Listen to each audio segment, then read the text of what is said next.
قال لا تخافا إنني معكما أسمع وأرى. അസ്സലാമു അലൈക്കും വറഹ്മത്തുള്ളാഹി വബറകാതുഹു. ബിസ്മില്ലാഹ് അൽഹംദുലില്ലാഹി റബ്ബിൽ ആലമീൻ. സ്വലാത്തു വസ്സലാമു അലൈക അയ്യുഹൻ നബിയ്യു മുർസലീൻ. സുഹൃത്തുക്കളെ, നമ്മൾ 26ാമത്തെ പാർട്ടിലാണ് ഇപ്പോൾ ഉള്ളത്. ഇൻഷാ അല്ലാഹ് സൂറത്ത് ഷംസാണ് ഈ വിഷയം. അപ്പോൾ അദ്ദേഹത്തിൻ്റെ നേരെ നമുക്ക് അദ്ദേഹം എന്താണ് പറയുന്നത് എന്നും അതിനുള്ള മറുപടി എന്താണെന്ന് നോക്കാം ഇൻഷാ അല്ലാഹ്. മുകളിൽ കെട്ടിടങ്ങൾ ഉണ്ടാക്കുകയൊക്കെ ചെയ്തിരുന്ന ഒരു കുറച്ച് ആഡംബരത്തോടെയൊക്കെ പണ്ട് ജീവിച്ചിരുന്ന ഒരു വിഭാഗമാണ് എന്ന് കരുതപ്പെടുന്നു. ജോർദാനിലെ പെട്രോയിലൊക്കെ ഇങ്ങനെ മല തുറന്ന് വലിയ പട്ടണം ഉണ്ടാക്കി ജീവിച്ചിരുന്ന ആളുകൾ, വളരെ ഒരുപാട് സഹസ്രാബ്ദങ്ങൾ പഴക്കമുള്ള ഒരു ജനത താമസിച്ചിരുന്നതിൻ്റെ ശേഷിപ്പുകളൊക്കെ നമുക്ക് അവിടെ കാണാം. അതേപോലെ അറേബ്യയിൽ ഈ പറയുന്ന സ്ഥലത്തും മലകൾ തുറന്ന് പണ്ട് വീടുണ്ടാക്കിയതിൻ്റെയൊക്കെ അടയാളങ്ങൾ കാണാം. അപ്പോൾ അതിനെക്കുറിച്ച് അറേബ്യയിൽ പ്രചാരത്തിലുള്ള ഒരു കെട്ടുകഥയാണ് ഇവിടെ മുഹമ്മദ് എടുത്ത് മുഹമ്മദിൻ്റേതായ ഒരു വേർഷനാക്കി മാറ്റിയിട്ട് അവതരിപ്പിക്കുന്നത്. ആ സമൂത് ഗോത്രക്കാരുടെ ഇടയിൽ അവർ ബഹുദൈവങ്ങളെ ആരാധിച്ചിരുന്നു, അവരുടെ പ്രാദേശിക ഗോത്ര ദൈവങ്ങളെ ആരാധിച്ചിട്ടുണ്ടാവും. ആ കൂട്ടത്തിലേക്ക് ഏകദൈവമായ അള്ളാഹുവിനെ മാത്രമേ ആരാധിക്കാൻ പാടുള്ളൂ എന്ന വിവരം അറിയിക്കാൻ വേണ്ടിയിട്ട്, താക്കീത് ചെയ്യാൻ വേണ്ടിയിട്ട് സാലിഹ് എന്ന് പറയുന്ന ഒരു ദൂതനെ അയച്ചു. ആ ദൂതൻ അവിടെ വന്നിട്ട് ഇവരെ അള്ളാഹുവിൻ്റെ കാര്യം പറഞ്ഞു. അപ്പോൾ അവരാരും അംഗീകരിച്ചില്ല. അവർ ദൃഷ്ടാന്തങ്ങൾ കാണിച്ചു തരണമെന്ന് പറഞ്ഞു, മാജിക് കാണിക്കാൻ പറഞ്ഞു. അപ്പോൾ ഈ സാലിഹ് ഒരു മാജിക് കാണിച്ചു. അങ്ങനെ ഒരു പാറയെ ഒട്ടകമാക്കാൻ അവർ ആവശ്യപ്പെട്ടതനുസരിച്ച് പാറയെ ഒട്ടകമാക്കി കാണിച്ചു. ആ ഒട്ടകം ഒരുപാട് പാല് ചുരത്തിയിരുന്ന ആ ഒട്ടകത്തിന് പിന്നീട് ഒരു ഒട്ടകം പ്രസവിച്ച ഒരു കുട്ടി ഉണ്ടായിരുന്നു. അങ്ങനെ ഒട്ടകം ഒരു ദിവസം ഈ കുട്ടിക്ക് പാല് കൊടുക്കുമ്പോൾ അടുത്ത ദിവസം പാലെടുത്തിട്ട് നാട്ടുകാരോട് കുടിക്കാൻ പറഞ്ഞു സാലിഹ്.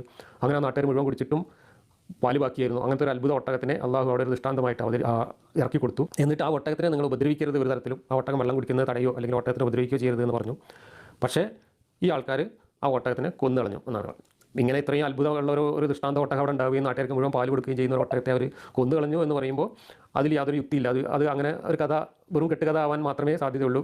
അങ്ങനെ കൊന്നുകളഞ്ഞപ്പോൾ അള്ളാഹു ദേഷ്യം പിടിച്ചിട്ട് ഇവരെ ഒന്നാകെ എന്തോ കൊടുങ്കാറ്റ ഭൂകമ്പോ എന്തോ ഉണ്ടാക്കിയിട്ട് എല്ലാവരും അങ്ങ് നശിപ്പിച്ചു കളഞ്ഞു. അപ്പോൾ സുഹൃത്തുക്കളെ, എല്ലാവരും കേട്ടല്ലോ, ഇതാണ് ഇദ്ദേഹത്തിൻ്റെ ഇന്നത്തെ വിമർശനം. അപ്പോൾ ഇദ്ദേഹം പറയുന്നത് എന്താണെന്ന് വെച്ചാൽ, മുഹമ്മദ് നബി സല്ലല്ലാഹു അലൈഹി വസല്ലമയ്ക്ക് മുമ്പുണ്ടായിരുന്ന കുറച്ച് കാലങ്ങൾക്ക് മുമ്പുണ്ടായിരുന്ന ഒരു പ്രവാചകനാണ് സാലിഹ് നബി അലൈഹി സ്വലാത്തു വസ്സലാം. അദ്ദേഹം ആ സമൂത് ഗോത്രത്തിൽ അവിടെ ഉണ്ടായിരുന്ന ആളുകൾക്ക് താക്കീത് നൽകുവാനും അവരെ ഏകദൈവ വിശ്വാസത്തിലേക്ക് അടുപ്പിക്കാൻ വേണ്ടിയായിരുന്നു സാലിഹ് നബി അലൈഹി സ്വലാത്തു വസ്സലാമിനെ നിയോഗിച്ചത്. അപ്പോൾ അദ്ദേഹം അവിടെ പ്രബോധനം നടത്തുകയും, അപ്പോൾ പ്രബോധനത്തിന് ചെന്ന ആ സമയത്ത് തന്നെ അവിടെ ഉണ്ടായിരുന്ന ആളുകൾ നീ പ്രവാചകനാണ് എന്നുള്ളതിന് എന്താണ് തെളിവ് എന്ന് ചോദിക്കുകയും, അപ്പോൾ ഇദ്ദേഹം പറയുന്നത് വെച്ചാൽ മാജിക് കാണിച്ചു. മാജിക് കാണിക്കുകയല്ല ചെയ്തത്. മാജിക് പറഞ്ഞപ്പോൾ ഒരു പാറേൻ്റെ ഉള്ളിൽ നിന്ന് ഒരു എന്താ പറയുക, ഒട്ടകത്തെ ഒരു ആനയൊക്കെ ഇപ്പോൾ കൊണ്ടുവരാൻ കഴിയുന്ന ആ ഒരു മാജിക് ഇപ്പോൾ ആരും, അങ്ങനെ ഒരു മാജിക്ക് നമുക്ക് എവിടെയും കാണാൻ കഴിയില്ല. അതിന് മാജിക്ക് എന്ന് പറയാൻ പറ്റില്ല. അതിന് അത്ഭുതം, ദൃഷ്ടാന്തം എന്നൊക്കെയാണ് അതിന് പറയാം. അപ്പോൾ എന്താണ് ഇത് എന്ന് പോലും അറിയില്ല. ഇപ്പോഴും നിലനിന്ന് പോകുന്ന ഒരു സ്ഥലമാണിത്.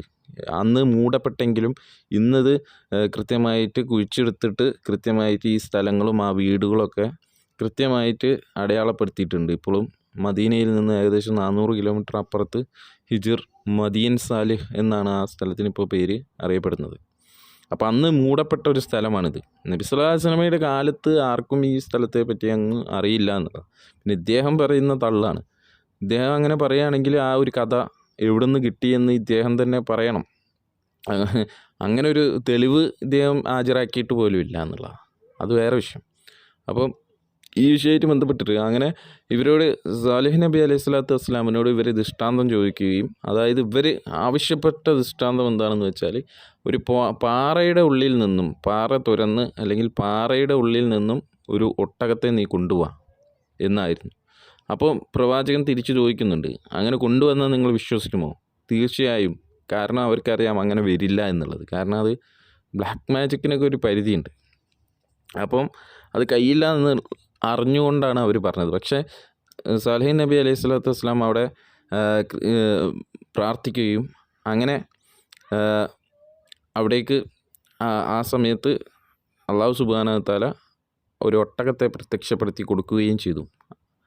അങ്ങനെ അവരോട് ഈ ഒട്ടകത്തെ കണ്ടപാടെ തന്നെ ഒരുപാട് ആളുകൾ വിശ്വസിച്ചു. പക്ഷേ ചില ആളുകൾ വിശ്വസിച്ചില്ല. ഇപ്പം ജബ്ബാർ മാഷിനെ പോലുള്ള ആളുകൾ ഉണ്ടല്ലോ, അന്നും ഇന്നൊക്കെ ഉണ്ട്.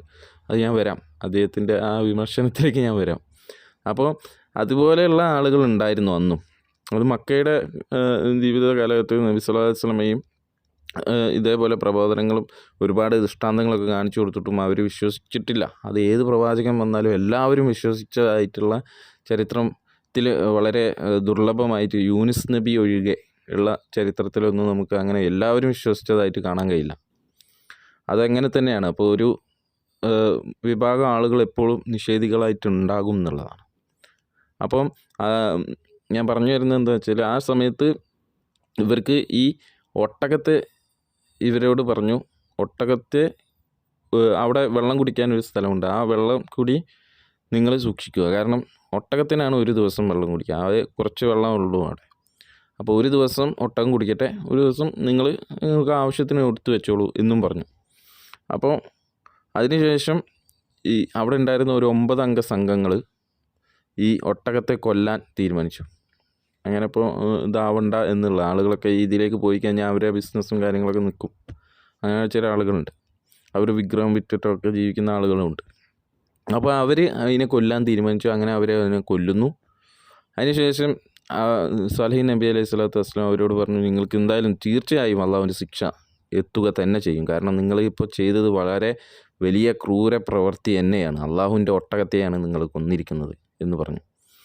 അപ്പോൾ അങ്ങനെ 3 ദിവസത്തിനുള്ളിൽ തന്നെ അവർക്ക് ശിക്ഷ വന്നെത്തുകയും ഒരു ഘോര ശബ്ദം അവരെ പിടികൂടിയെന്നാണ് ഖുർആൻ പറയുന്നത്. ഇടി ആയിരിക്കാം.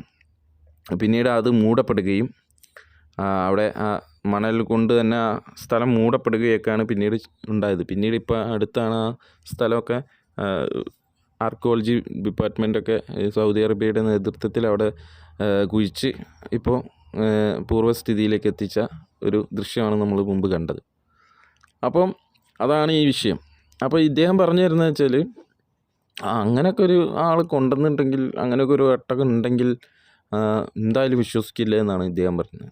നമുക്ക് ഇദ്ദേഹത്തിൻ്റെ ഒരു വെല്ലുവിളി ഇതിനു മുമ്പ് ഒരു 2 വർഷം മുമ്പ് ഇദ്ദേഹം ഒരു വെല്ലുവിളി നടത്തിയിരുന്നു.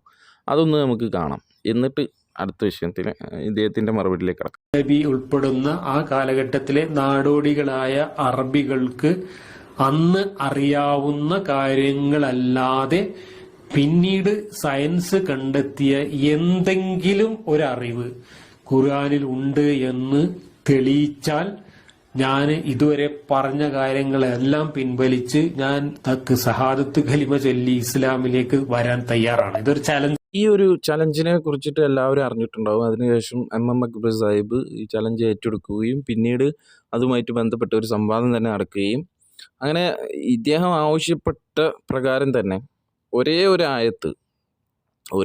ആയത്ത് സൂറത്ത് നൂറിലെ 40-ാമത്തെ വചനം, ആ വിഷയവുമായിട്ട് ബന്ധപ്പെട്ടിട്ട് ഒരു ആയത്തിൽ 5 ആധുനികമായിട്ട് കണ്ടുപിടിച്ച അറിവുകളാണ് എം അക്ബർ സാഹിബ് തെളിവ് സഹിതം അദ്ദേഹത്തിന് വിവരിച്ചു കൊടുത്തത്. അദ്ദേഹം ആവശ്യപ്പെട്ടതിൻ്റെ കൃത്യമായിട്ടുള്ള 5 തെളിവുകൾ വിവരിച്ചു കൊടുത്തു. എന്നിട്ട് ഇദ്ദേഹം ഷഹാദത്ത് ചൊല്ലിയോ? അദ്ദേഹത്തിൻ്റെ ഈ പരിപാടി നിർത്തിയോ? ഇല്ല. ഇതാണ്, ഇതുപോലെ തന്നെയുള്ള ആളുകൾ അന്നും ഉണ്ടായിരുന്നു. അപ്പോൾ ഇതൊക്കെ ഒരു യുക്തിഹീനമാണ് എന്ന് ഇയാൾ തന്നെ ഇതിന് തെളിവാണെന്നുള്ളതാണ് ഞാൻ പറയുന്നത്. യുക്തിഹീനമാണ് എന്ന് ഇയാൾ പറയുമ്പോൾ ഇയാൾ തന്നെ അതിനൊരു തെളിവാണ്. കാരണം കൃത്യമായിട്ട് അന്ന് ആളുകൾക്ക് അറിവില്ലാത്ത നബി സല്ലല്ലാഹു അലൈഹി വസല്ലമയിലൂടെ ഖുർആനിൽ വന്ന 40-ാമത്തെ ആയത്ത്, സൂറത്ത് നൂറ് 24-ാമത്തെ അധ്യായത്തിലെ 40-ാമത്തെ ആയത്തിലെ ആ ഒരൊറ്റ ആയത്തിലെ 5 പുതിയ അറിവുകൾ, അതായത് ഇന്ന് ആധുനികമായിട്ട് കണ്ടുപിടിച്ച 5 അറിവുകൾ, ആ വിഷയത്തിലേക്ക് ഞാൻ കടക്കുന്നില്ല. ആ വിഷയവുമായിട്ട് ബന്ധപ്പെട്ടിട്ട് അതിൻ്റെ ഡിബേറ്റ്സുമായിട്ടുള്ള വീഡിയോ നിങ്ങൾക്ക് കണ്ടറിയാം. കാണാത്തവർ അത് കാണുക. തീർച്ചയായും ആ വിഷയത്തിൽ ഇദ്ദേഹം വെബ് അടിക്കുന്നതൊക്കെ നമുക്ക് കാണാൻ കഴിയും. അപ്പോൾ അതാണ് ഈ വിഷയത്തിൽ ഇയാൾ തന്നെ തെളിവാണെന്ന് ഞാൻ പറയാൻ കാരണം ഈ ചില ആളുകൾക്ക് എത്ര തന്നെ ആയിരക്കണക്കിന് ദൃഷ്ടാന്തങ്ങൾ കാണിച്ചു കൊടുത്താലും അവർ വിശ്വസിക്കില്ല. കാരണം അവർക്ക് അവരുടെ ഉദ്ദേശം ഇതല്ല. ഈ വെല്ലുവിളിയൊക്കെ നടത്തുന്ന ആളുകൾ വിശ്വസിക്കാൻ വേണ്ടിയാണെങ്കിൽ എന്താ ചെയ്യേണ്ടി? ഒരറിവുള്ള ഒരാളടുത്ത് പോയിട്ട് ഇങ്ങനെയാണ് അങ്ങനെ നിങ്ങൾക്ക് കാണിച്ചു തരാൻ കഴിയുമോ? എങ്കിലും എനിക്ക് വിശ്വാസമാവും എന്ന് ഇപ്പോൾ സാലിഹ് നബീൻ്റെ ആളുകൾ ചോദിച്ച പോലെ ആ ഒരു ചോദ്യത്തിൽ പോലെ ഒരു വെല്ലുവിളിയാണ് ഇദ്ദേഹം ഉന്നയിക്കുന്നത്. ആ വെല്ലുവിളിക്ക് ഉത്തരം നൽകുകയും പിന്നീട് അതിനെ ആ ഒരു വെല്ലുവിളിക്ക് കൃത്യമായ ഉത്തരം നൽകിയതിന് ശേഷം അതിൽ നിന്ന് പിന്മാറുകയും ചെയ്യുന്ന ആളുകളാണ് ഈ പറഞ്ഞ സത്യനിഷേധികളായിട്ട് മാറുന്നത്. കൃത്യമായ തെളിവുകൾ ഖുർആനെ സംബന്ധിച്ചിടത്തോളം ഇപ്പോൾ ഈ പറഞ്ഞ ഒട്ടകത്തെ കൊണ്ടുവന്നു എന്നുള്ള ദൃഷ്ടാന്തം, അത് അന്നുള്ള അവർക്ക് അത് കൃത്യമായിട്ട് ബോധ്യപ്പെട്ട ആളുകൾ അത് വിശ്വസിച്ചു. അതേപോലെ തന്നെ ഈസാ നബിയുടെ കാലഘട്ടത്തിലും അതേപോലെയുള്ള ദൃഷ്ടാന്തങ്ങൾ കാണിച്ചു കൊടുത്തിട്ടുണ്ട്, അവർ വിശ്വസിച്ചിരുന്നു. അതിൽ നിന്നും വിശ്വസിക്കാത്ത ആളുകളും ഉണ്ടായിട്ടുണ്ട്. അപ്പം അത് രണ്ട് വിഭാഗക്കാരും ഇവിടെ ഉണ്ട് എന്നുള്ളത് ഉറപ്പാണ്. അപ്പം ഏത് രീതിയിലാണോ ഇവർക്ക് വേണ്ടത് എന്നുള്ള രീതിയിൽ തന്നെ ദൃഷ്ടാന്തങ്ങൾ കൊടുത്തിട്ടുണ്ട് എന്നുള്ളതാണ്. ഖുർആനെ സംബന്ധിച്ചിടത്തോളം അത് കാലാതീതമായിട്ടുള്ള ദൃഷ്ടാന്തമാണ്. എല്ലാ കാലത്തുള്ള ആളുകൾക്കും അതിൽ ദൃഷ്ടാന്തം ഉണ്ട് എന്നുള്ളതാണ്. അതിൽ ഒരു ഉദാഹരണമായിട്ടാണ് എം അക്ബർ സാഹിബ് ആ വിഷയത്തിൽ സൂറത്ത് നൂറിലെ 40ാമത്തെ വചനത്തുമായിട്ട് ഇദ്ദേഹത്തിൻ്റെ മുമ്പിലേക്ക് പോവുകയും ഇദ്ദേഹം അതിനെ തന്നെ നിരാകരിക്കുകയാണ് ചെയ്തത് എന്നുള്ളതാണ്. ഇത് ഒരൊറ്റ ആയത്തിലുള്ള കാര്യമാണ്. അതുപോലെ ആയിരക്കണക്കിന് ദൃഷ്ടാന്തങ്ങൾ ഖുർആനിൽ തന്നെ ഉണ്ട്. അത് ആ വിഷയം നമുക്ക് ഇൻഷാ അള്ളാ പിന്നീട് ചർച്ച ചെയ്യാം. എന്തായാലും ഇതുപോലെയുള്ള ഇയാൾ കൊണ്ടുവരുന്നതൊക്കെ ഇയാൾക്കെതിരായിട്ടാണ് വരിക എന്നുള്ളതാണ് നമുക്ക് മനസ്സിലാക്കാൻ കഴിയുന്നത്. കാരണം ഖുർആനെ സംബന്ധിച്ചിടത്തോളം നിങ്ങൾ എത്ര തന്നെ ഈ ഒരു വെളിച്ചം ഊതി കെടുത്താൻ ശ്രമിച്ചാലും ഇത് നിങ്ങൾക്ക് കെടുത്താൻ കഴിയില്ല. കാരണം ഇത് സർവശക്തനായ നിങ്ങളെയും എന്നെയും എല്ലാത്തിനെയും പഠിച്ച സൃഷ്ടാവിൻ്റെ വചനങ്ങളാണത്. അതിൽ ഒരു തരത്തിലുള്ള അബദ്ധങ്ങളോ ഉണ്ടാവില്ല. ശാസ്ത്രീയമായിട്ട് ഇന്ന് കണ്ടെത്തിയ ഒരുപാട് കാര്യങ്ങൾ അതിൽ പറഞ്ഞിട്ടുമുണ്ട്. അത് എന്തിനാന്ന് വെച്ചാൽ ഈ പറഞ്ഞ ആളുകൾക്കുള്ള ദൃഷ്ടാന്തമാണ്. അങ്ങനെ ഒരുപാട് ആളുകൾ ഇസ്ലാമിലേക്ക് കടന്നു വന്നതായിട്ട് നമുക്ക് കാണാം. അതിൻ്റെ ചരിത്രത്തിലേക്കൊന്നും ഞാൻ പോകുന്നില്ല. അപ്പം ഇത് യുക്തിരഹിതമാണ് എന്ന് പറയുമ്പോൾ ഇയാളിലേക്ക് തന്നെ ഒന്ന് ചിന്തിച്ചാൽ കാര്യം മനസ്സിലാവും. അപ്പോൾ കാര്യം എല്ലാവർക്കും മനസ്സിലായി എന്ന് കരുതുന്നു. എന്തായാലും വാഹിർ ദവാന അൽഹംദുലില്ലാഹി റബ്ബിൽ ആലമീൻ. അസ്സലാമു അലൈക്കും വറഹ്മത്തുള്ളാഹി വബറകാതുഹു.